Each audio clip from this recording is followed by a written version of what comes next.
Well, we out here. You see that? You see that? Me and Ron, we out here. Now we out here. You know what I'm saying? Ron, we at Dreamcon. Dream Ron, that's where we at. Dream Ron 2022. All right, what up, everybody? It's your boy Ricardo with GeeksetPodcast, and I'm standing right now with LSF, and we're talking about his manga, Shades of Red. Yeah, we're going Shades of Red's a manga from the UK. It focuses on basically being inclusive with everyone around the world. But yeah, check it out. You can read it for free on Webtoons. On Webtoons, okay, okay. Is there any way you can give a small synopsis on the story or the character, one of the main characters? Okay, so I'll give you the main synopsis on Gianna. Gianna, she's the person that sees the vision of the bad entity coming to the future, and it's her mission to stop it. So she gathers a crew, and with that crew, she's going to take down the seven hearts of the devil. Seven hearts, okay, okay. All right, well, that's what I'm saying. We're down at Dreamcon 2022, talking to LSF, talking about Shades of Red. Just want to make sure you guys check it out. You can always say them. Catch them on Webtoon, no problem, man. All right. I'll definitely check out your podcast. Yes, definitely. Appreciate it, man. Appreciate it. We actually going to be doing a live podcast in Dream Lounge tomorrow. Okay. 2 to 4. All right, appreciate it. We always like to ask people, like, what was your geek awakening? Like that moment where like you fell in love with geek culture, blurred culture, just like where you saw it yourself and said, yo, this is me. I would say, honestly, it was like really young. Like I always had a favoring for like more animated shows. Like when Fairly Odd Parents came on, I was like, oh, this is cool. And I remember when someone first told me, like, oh yeah, so they actually like draw everything and like it just moves in sequence. And then like blew my mind. I was like 5 years old. I was like, I didn't know you could make a show from just like from drawing. Right. The first thing that I identified with. Yeah. I don't know if I've ever looked at it as a space. I think I just liked SpongeBob a lot. Okay. And maybe that was my introduction, and I didn't know it was considered nerdy. Yeah. I liked comic books and SpongeBob and cartoons, and I just thought it was normal. I thought it was cool. I just started doing art first. Like that's where like my nerdom grew up. I was always into anime, so I was doing things like there was a forum where you would just make your own comics with other people. Did that, and then eventually was gaming. Non-stop gaming. Started doing D&D when I was 18, doing improv and comedy, and then eventually those worlds wrapped up when I went to LA proper. Started doing stand-up and comedy. At one point though, I was in high school and I was staring at my Attack on Titan poster I had on my wall, and I was like, am I always gonna be into this? Like, is this gonna be like who I am kind of thing? And then I think I went back to that thought probably a couple of years ago, and I was like, this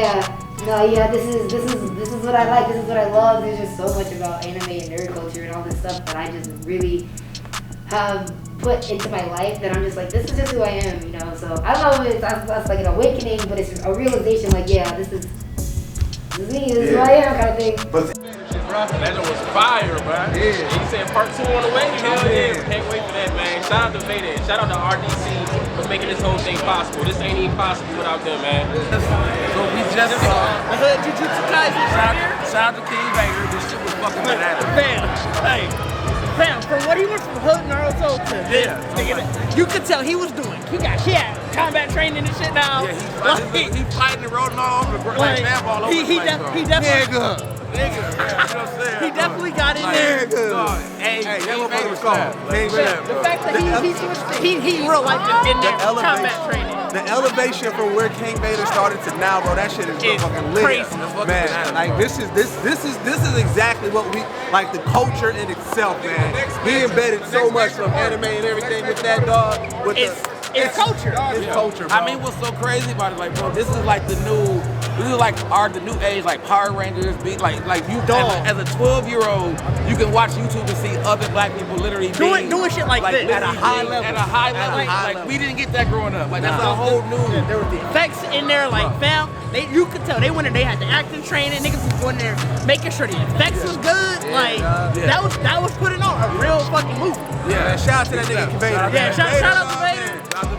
Continue to be great. No, I can't wait for the next thing. To be honest, I can't wait for that shit. Like, what's part 2? Right. Dreamcon, day 2 is a go. This is a big day for us. The live podcast is today. We're doing some of the filming for the Black Geek documentary.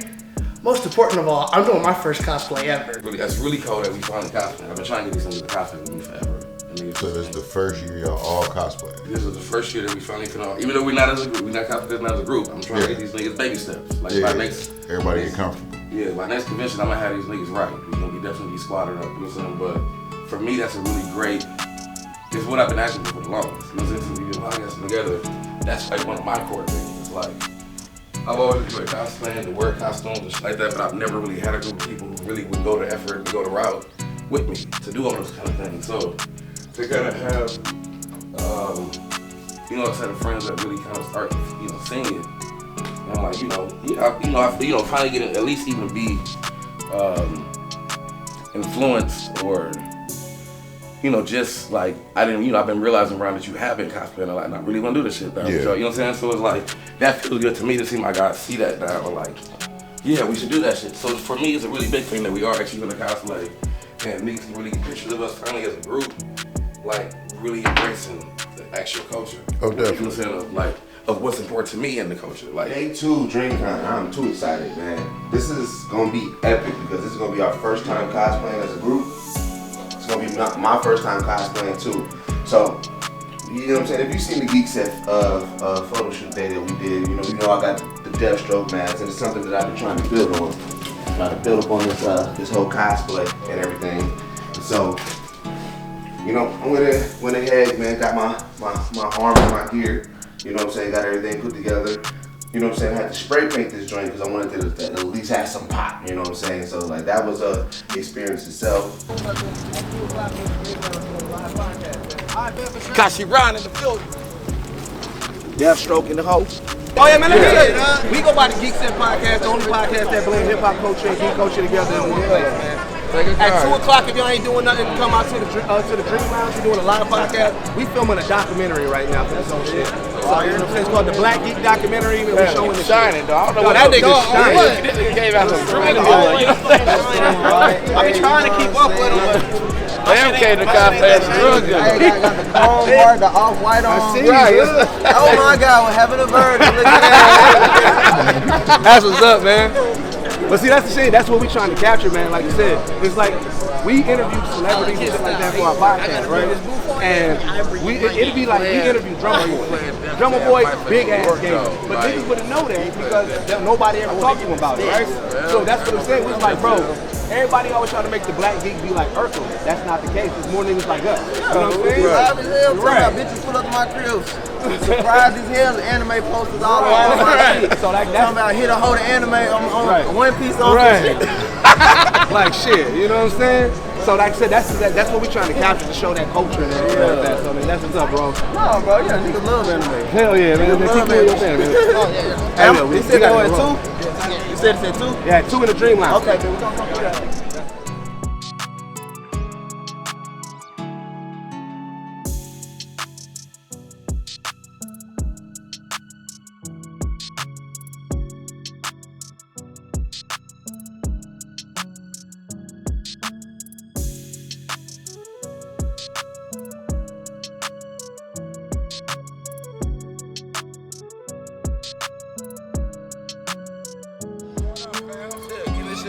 Podcast time, man.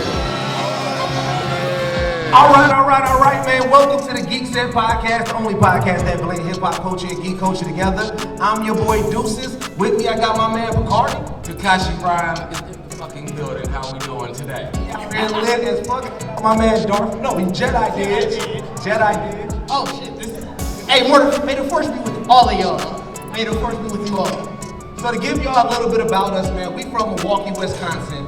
We out here shooting a documentary called the Black Geek Documentary, and it's our love letter to the blurred culture. Our focus is to amplify y'all voices, report on the culture, keep it a being. We didn't want some white folks reporting about this culture, because they don't get a lot of the stuff that we do. And we want to make sure that it's represented at a high level, so we came out. Shout out to my man HBCU Anime out there, man. And so, you know what I'm saying? We are going to con to report on the culture, and we decided to kick it off at Dreamcon, because like, nigga, it's Dreamcon, right? You know what I'm saying? So first things first, I want to hear, man, if y'all having fun, let me hear y'all make some motherfucking noise. Hell yeah, man. Dreamcon been lit. I don't know about y'all, man. Like, that Smash Bros tournament was fire. Fire. That tournament, and y'all good with this feedback with us, man. I do appreciate y'all. I'm just gonna be loud. Like, I can talk loud enough that niggas can hear me. Y'all can hear us? Yeah, let's bring that back there. So yeah, man. So like I said, this is an interactive podcast. It's not just like one of y'all listening. Like I said, it's call to action. We gonna fuck with y'all, man. As long as y'all fuck with us and give us that energy as well, man. Yeah. So first thing first, man. I do want to hear what was your favorite event right now. Y'all can just throw it out. Yell it out. The dodgeball. The dodgeball been going on like actually like free for Did you play today, right? Did you play dodgeball? Oh, okay. You ain't out there. You went out there. Right. That dodgeball, I was geeked about it because like I don't know about y'all, but if you follow RDC World, I feel like them winning that dodgeball tournament is the reason why we got this shit right now. Like they won them bands on that dodgeball tournament, and now they invested in Dreamcon, and I thought that shit was dope. Seeing black people be able to do some shit like that. I don't know. I know for me, I was impressed by the main stage. That main stage lit as a bitch, ain't it? Oh, yeah. Man, that motherfucker lit as a bitch, man. And so like that's like, what about you, man? What's been your favorite part so far? I mean, honestly, for me it was the Smash tournament. Like the Smash tournament in general, like the Easy Gang versus Easy Gang in the bitch. Niggas remember Easy Gang? Nobody? Easy Gang, man. I got my limited edition volume screener. Oh. I didn't know Easy Gang was that deep. Like, bro, like seeing them win and niggas rush the stage, that shit was amazing to me. And then, bro, when old boys called, he told Mark, he said it's EasyCon now. And Mark was like, hey man, you gotta chill out. That shit was wild. Had me dying. That shit was wild. What about you, man? Honestly, you know what? It was the black women in nerdy space. Man, shout out to all the black women in this motherfucker. That panel was dope. The way they did the panel, it was truth or dare. And you would have thought most people would do truth, but no, they was up there, dare after dare after dare. That shit was dope. Then they played Big Jenga. Big Jenga's always fun, you know? Yeah, Big Jenga. Big Jenga. So, where's everybody from? I said, we came from Milwaukee. Who came further than Milwaukee? Anybody? Where you from, bro? New York? What borough? Long Island? All right, that's up. All right, anybody? You out here calling niggas ball? No, but we're from Ohio. We're in review. Ohio? Yeah. Shout out Ohio. Anybody else be up for it? Y'all from Texas?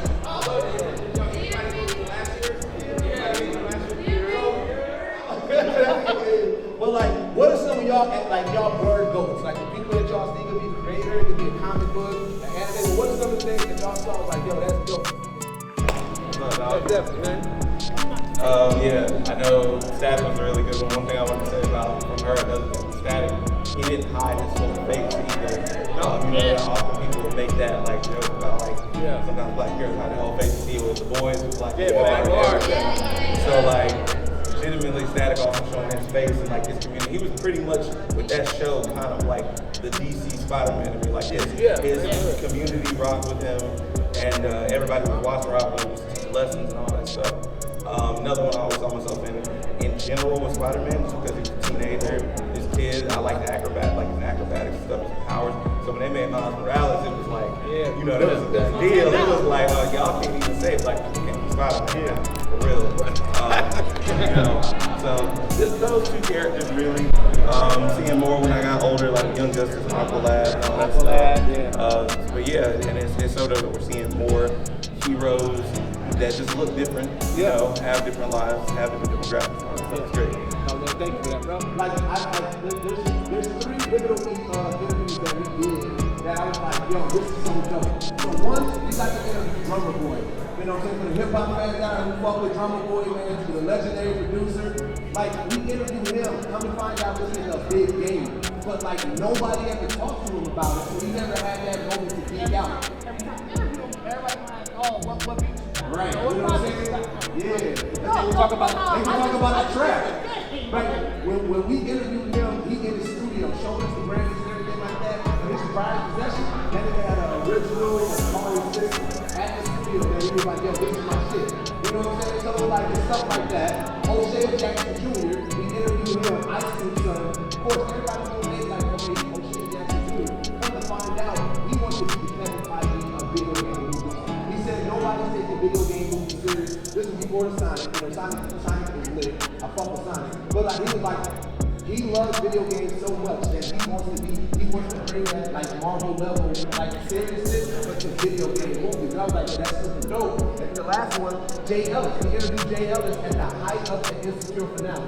And everybody that if you go to any interview, he's talking about Insecure. You go to my interview with him, he's talking about how he loves Blue Marvel and how that he would like to play Blue Marvel in the movie. And to me, I'm like, bro, most celebrities, we see celebrities take the form. And it's like they gonna say, oh, I like Superman, I like Batman and stuff. And though they still think to pull out Blue Marvel, that means you really in the culture. You know what I'm saying? And then like you know, seeing Megan Stallion, so it's like I love being able to pull that beat out of people. Like, no, I know you big dog and Insecure, you know what I'm saying? But like, no, let's talk about the geek shit. Let's talk about comic books, let's talk about anime, let's talk about video games, let's talk about cosplay, like all that. So it's like, I love the fact that we see that. 3, 2, 1, go. Like that. We got hey, paper beat rock. All right, paper beat rock. She won that. Go there. You're welcome. Paper beat rock. All right. So rock, paper, scissors, go. Scissors, beat paper. Oh, wow.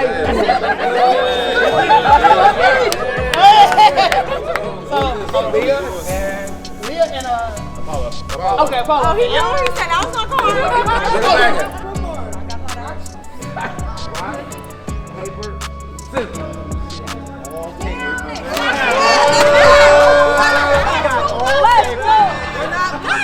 That is crazy. Really? Yeah. Oh my God, that's big.